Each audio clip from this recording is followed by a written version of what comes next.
Festival des Arts Vaudou est un projet culturel via lequel nous avons l'ambition de reconstruire à travers les arts vaudous les 5 derniers siècles d'histoire entre l'Afrique, l'Europe et les Caraïbes. Vous le savez certainement que l'histoire entre ces peuples s'est grandement basée sur la traite des esclaves et que le plus grand territoire d'embarquement de ces esclaves était également Ouida, donc l'ex-Dahomey Bénin, et que à ce moment-là, ces terres affichaient clairement des traits très caractéristiques d'une des plus belles expressions de leur patrimoine. Il s'agit bien du vaudou. Donc voilà un peu d'où est venue l'idée du Festival des Arts Vaudou.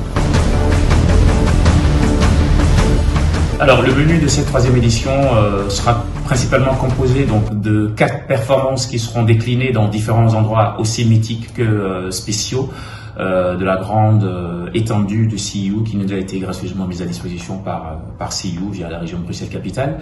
Et bien, on aura 4 performances aussi spécifiques qui seront déclinées par Médard Sousa, Rafi Okefola et Ayaovi, poussés donc du Togo, du Bénin. Ils viennent tous des Pays-Bas, de Bordeaux en France et de Belgique.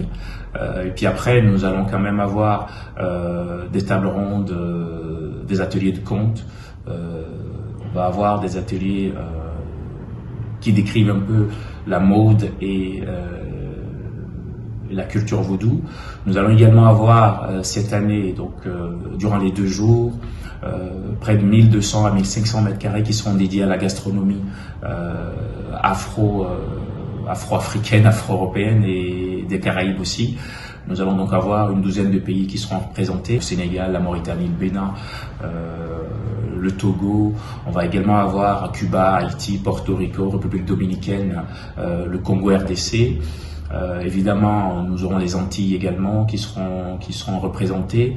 Au-delà de ça, nous avons encore cette année donc notre Voodoo DJ Mix qui sera présent et qui va pouvoir proposer au public des sonorités, des mix assez spéciaux également, avec de la musique africaine, de la musique afro-africaine, afro-caribéenne, musique afro-américaine et même afro-européenne.